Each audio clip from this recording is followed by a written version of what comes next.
అన్నిటికంటే దాన ధర్మాలు కూడా ఎంత చేసేవాళ్ళండి. నాకు నాగయ్య గారు ఒకసారి ఫోన్ చేశారు, నేను తీశాను ఫోను.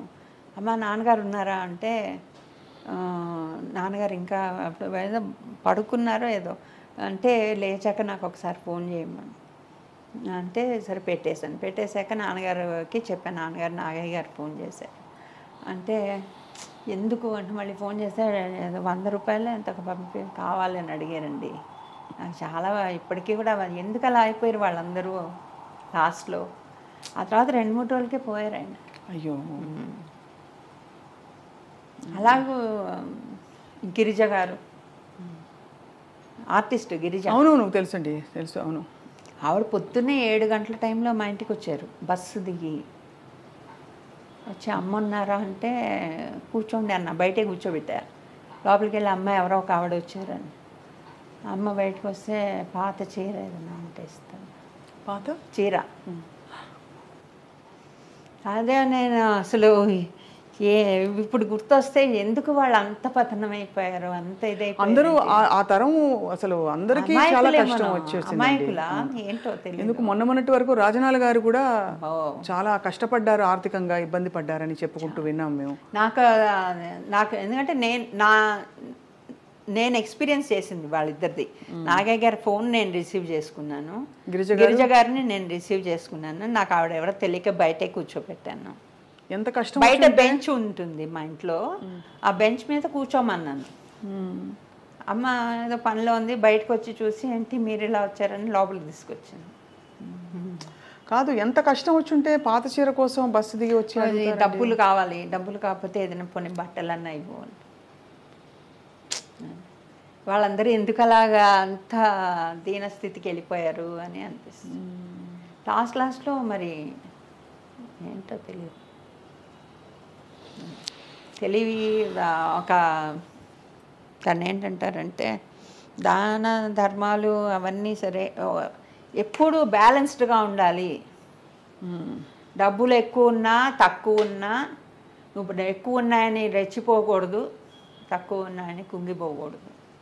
మా అమ్మగారు ఎప్పుడు 10 రూపాయలు ఈరోజు నీకు సంపాదించి వచ్చిందంటే 1 రూపాయి ముందు కోసం దాచిపెట్టు, ఒక దాన ధర్మాల కోసం దాచిపెట్టు, మిగిలింది నువ్వు ఖర్చు పెట్టుకో.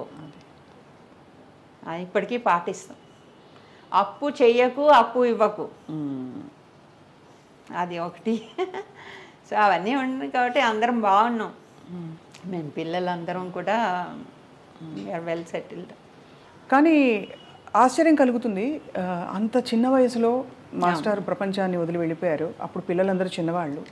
74 నుంచి ఇప్పటి వరకు మరి ఎలా నడిచిందమ్మా, ఎలా గడిచింది జీవితం మీకు?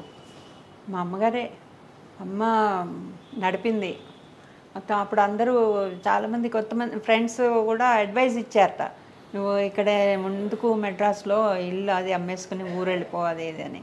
అమ్మ వెళ్ళలేదు, మా చదువులు మమ్మల్ని డిస్టర్బ్ చేయలేదు. మాకు నాన్నగారు ఉన్నప్పుడు ఎలా ఉన్నామో తర్వాత కూడా అలాగే ఉన్నాము. ఇన్కమ్కి కూడా ఏం చేసిందని ముందర షాపింగ్ కాంప్లెక్స్ కట్టించి రెంట్స్ వచ్చేవి. పెద్దన్నయ్య ఇంకా సెటిల్ అవ్వడు, వాడు విద్వాన్ చదివాడు. ఈ వాజ్ ఇంటూ మ్యూజిక్, అప్పుడెప్పుడే బడ్డింగ్ అనమాట. తర్వాత ఆర్కెస్ట్రాలోనే వాయించాడు, ఇంకా తర్వాత సినిమాలకి రాలేదు. ఎవరు 2 వేషాలు కూడా వేశాడు తను, అంటే జస్ట్ ఫర్ ఫన్. ఆ తర్వాత మా చిన్నన్నయ్య అప్పుడే పియూసీ అయింది, ఇంకా చదువు అప్పుడే. వాడు పాపం అయినా కూడా బాధ్యత తీసుకోవాలని చెప్పేసి ఛాన్సుల కోసం వాయిస్ మెచ్యూర్ అవ్వాలి కదా, 18 ఏళ్ళ వాడికి ఎలా ఉంటుంది. తర్వాత కానీ అప్పుడు ఇంటర్ కాలేజ్ కాంపిటీషన్స్ ఏదైనా రత్నకుమార్ వచ్చాడంటే ఇంకా వీడికే ప్రైజ్ అనుకునేవాళ్ళు. అలాగా అమ్మ చదివించారు మమ్మల్ని అందరినీ. మాకు తొందరగా పెళ్ళిళ్ళు చేశారు. అమ్మే అన్నీ చేయాల్సి వచ్చింది. అమ్మే అన్నీ చేశారు. ఎవరు బంధువులు అంటే బంధువులతోటి ఒక రకంగా దూరం అయిపోయామేమో అనుకుంటా. టచ్లోనే ఉంటారు కానీ ఏంటంటే ఏదో డిఫరెన్స్ ఉంది.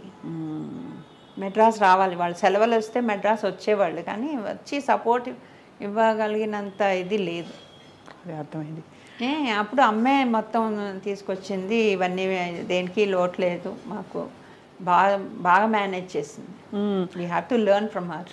మీరు చెప్పిన 2-3 సూత్రాలు చాలా అద్భుతంగా ఉన్నాయి. అయితే మీ వివాహం జరిగినప్పుడు అది అరేంజ్డ్ మ్యారేజ్ ఆ రోజుల్లో అన్నీ అంతే? మాది లవ్ మ్యారేజ్. నేనే పొరపడ్డా అయితే. మా అక్కకి అరేంజ్ మ్యారేజ్, మాది ఇదిగా ఆయన కావాలని చేసుకున్నాము. అంటే అందరూ ఒప్పుకున్నాయి అనుకోండి, అదే పెద్దవాళ్ళు ఒప్పుకున్న లవ్ మ్యారేజ్ చేసుకున్నాం. వీళ్ళు కూడా మా ఇంట్లోనే వీళ్ళ అక్కయ్య రెంట్కు ఉండేవాళ్ళు, అలాగే వీళ్ళతో పరిచయం. కాకినాడ వీళ్ళది. అది పెళ్ళి అయిన వెంటనే మేము హైదరాబాద్ వచ్చేసాం. మా బావగారేమో మా అక్కయ్య హస్బెండ్ డాక్టర్ ఆయన. మా చెల్లెలు వాళ్ళది రియల్ ఎస్టేట్. తనకు కొంచెం లేట్గానే అయింది, 22-23 వచ్చాక చేశారు తనకి. వాళ్ళు మెడ్రాస్లోనే ఉంటారు ఇప్పుడు. అమ్మ తన దగ్గరే ఉంది. వాళ్ళకి నా పెద్దన్నయ్యకి 2 పిల్లలు, 2 మగ పిల్లలు. పెద్దవాడు నాన్నగారి పేరే వెంకటేశ్వరరావు ఘంటసాల.